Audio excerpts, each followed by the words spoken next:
সিন্ধুকে করে ভাসায় দিলেন নীল নদীতে। আল্লাহু আকবার! কি একটা রোমাঞ্চকর পরিস্থিতির মধ্য দিয়ে আল্লাহ তাআলা ওনাকে বাঁচালেন। সুবহানাল্লাহ। জন্মই হয়েছে পরীক্ষার মধ্যে দিয়ে। বড় হইলেন, ফেরাউনের ভয়ে দেশ ত্যাগ করলেন, মিশর থেকে মাদিয়ান।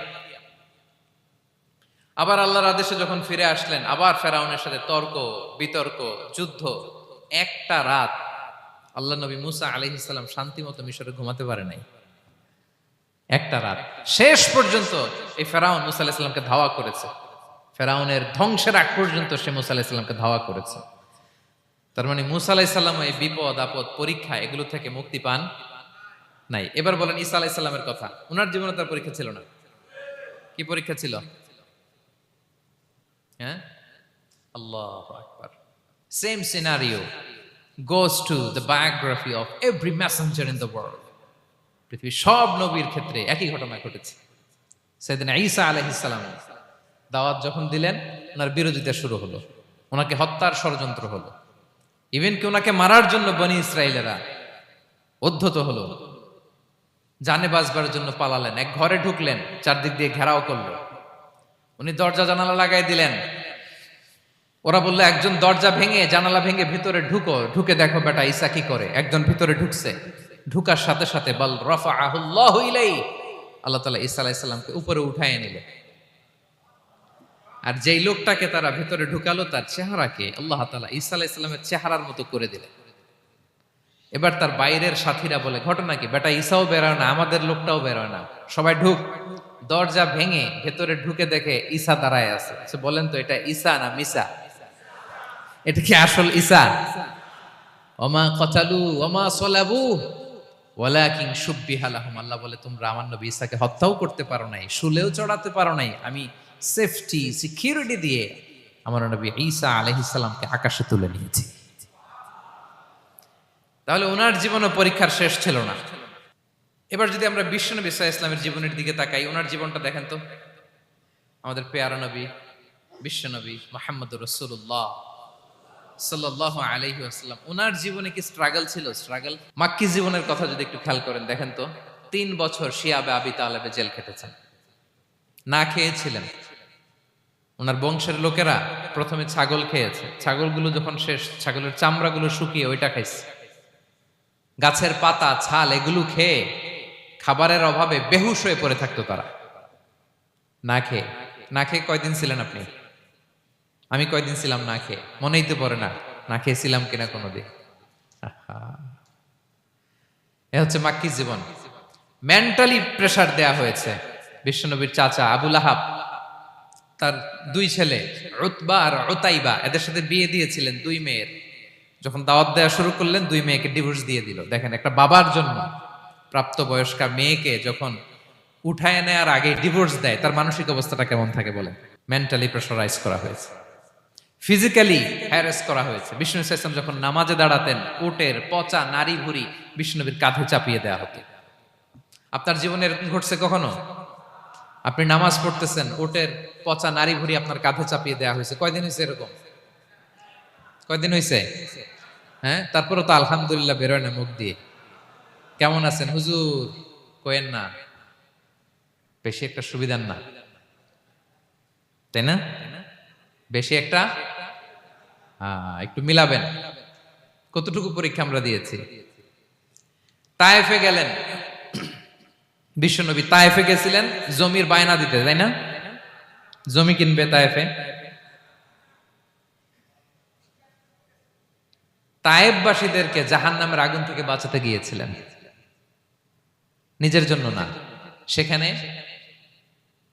তায়েফের ছেলেরা পাথর মেরেছে বিষ্ণু ইসলামের গায়ে।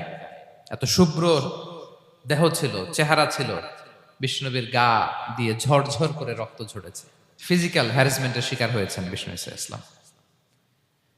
যখন যেদিন বিষ্ণু ইসলামকে হত্যার ষড়যন্ত্র করা হলো, আল্লাহ তাআলার আদেশে তিনি মক্কা থেকে মদিনায় হিজরত করলেন। মদিনাতে যে একটা রাত 7ম হিজরির আগ পর্যন্ত শান্তিতে ঘুমাতে পারেন নাই। 3 দিকে 3 ইহুদি বসতি, বনু কাইনুকা, বনু নদীর, বনু কুরাইজা। আহা,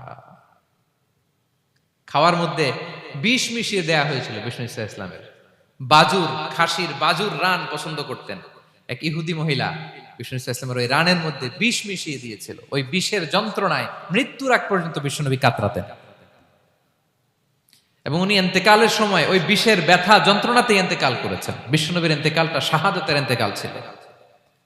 বিষ্ণু ইসলাম বলেছেন, ওই যে খায়বার এলাকার ওই মহিলা যে আমার খাবারে বিষ মিশিয়েছিল, সেই বিষের যন্ত্রণা, বেদনা, কষ্ট আমি অনুভব করছি। না খেয়ে দিন প্রচারের কাজে নিজেকে দিয়েছ বিলিয়ে, তায়েফের কাফিরেরা চিনল না সে আলো, দুষ্ট ছেলেদের পিছু দিল লেলিয়ে, পাথরের আঘাতে ক্ষত বিক্ষত হয়ে সারা শরীর থেকে রক্ত ঝরে। হে রাসূল তোমাকে ভুলি আমি কেমন করে, হে রাসূল তোমাকে ভুলি আমি কেমন করে। হাজার ব্যথা বেদনার পরে ফিরে আসনি তুমি আপন ঘরে, দিনের আলো তুমি ছড়িয়ে দিতে চলে গেলে মদিনায় মক্কা ছেড়ে। হে রাসূল তোমাকে ভুলি আমি কেমন করে, হে রাসূল তোমাকে ভুলি আমি কেমন করে। ঠিক কিনা বলেন? একটা রাত শান্তিতে শান্তির ঘুম তিনি দিতে পারেন নাই। প্রিয় ভাইরা, তাহলে আমরা কি বুঝলাম? বিশ্বনবীর জীবনও পরীক্ষা ছিল কি ছিল না? আমাদের উপায় আছে?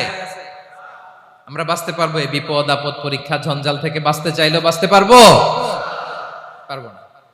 ইমাম মালিক আলাইহি রাহমা নাম শুনেছেন? ইমাম মালিক, ওনার জ্ঞান থেকে লাখো লাখো মানুষ উপকৃত হয়েছে, কোটি কোটি মানুষ উপকৃত হয়েছে। মদিনার রাস্তায় রশি দিয়ে ওনাকে টেনে হিচড়ে এক এলাকা থেকে আরেক এলাকায় নিত জালেম বাদশারা। ইমাম মালিক আলাইহি রাহমা। ইমাম আহমদ ইবনে হাম্বল, ওনাকে বেত্রাঘাত করা হতো, চাবুক দিয়ে পেটানো হতো। আমাদের মাযহাবের ইমাম আল ইমাম আল আযম আবু হানিফা আলাইহি রাহমা, ওনাকে কারাবন্দী করা হয়েছিল। তার মানে দেখেন, যত বড় বড় স্কলার, যত বড় বড় মাশায়েখ, এমনকি আম্বিয়া আলাইহিমুস সালাম, ওনারাও পরীক্ষা বিপদ আপদ থেকে রেহাই পাইছে? তাহলে আপনি আর আমি পাবো? বলেন তো। তাহলে এটা আমাদের ব্রেইনে গেঁথে নিতে হবে যে জীবন মানেই এখানে বিপদ থাকবে, পরীক্ষা থাকবে, স্ট্রাগল করে করে আমাকে আগাতে হবে। কেউ আমার জন্য রেড কার্পেট বিছিয়ে রাখবে না। এই জীবনটা বড় জটিল।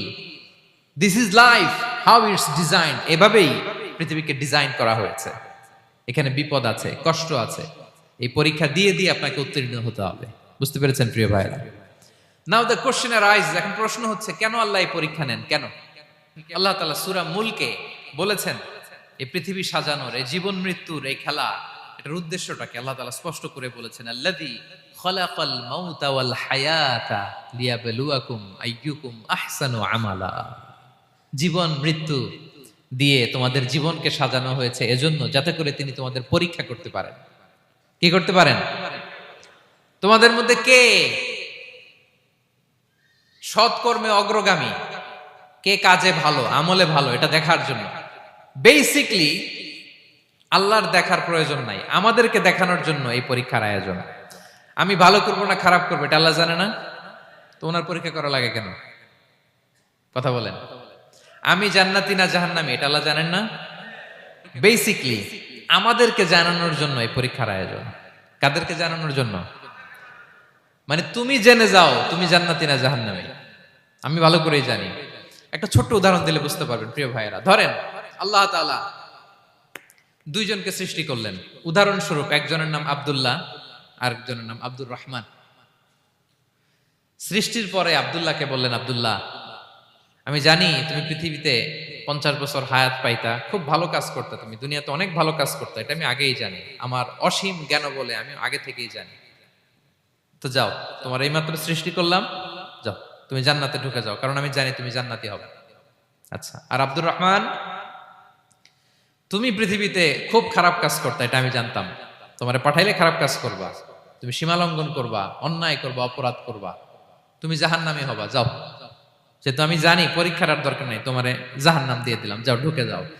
আব্দুল্লাহ ঠিকই জান্নাতে ঢুকে যাবে, আব্দুর রহমান কি ঢুকবে? ঢুকবে। সে বলবে, আল্লাহ এই মাত্র আমারে বানাইলেন, এই মাত্র আপনি আমাকে সৃষ্টি করলেন, সৃষ্টি করেই বলতেছেন তুমি জাহান্নামে যাও, আর বলতেছেন আমি জানি দুনিয়াতে পাঠালে তুমি খারাপ কাজ করবা, তুমি জাহান্নামী হবা, পাঠানোর আর কি দরকার, আগে থেকে জাহান্নামে যাও। আল্লাহ আপনি জানলে জানতে পারেন, আমি তো জানি না। ঠিক কিনা বলেন? সে বলবে, না আল্লাহ আপনি ভুল বলতেছেন, এই দুনিয়াতে পাঠাইলে আমি খুব ভালো কাজ করতাম, আমি সীমা লঙ্ঘন করতাম না, নামাজ পড়তাম, রোজা রাখতাম, হজ করতাম, যাকাত দিতাম, সাদাকা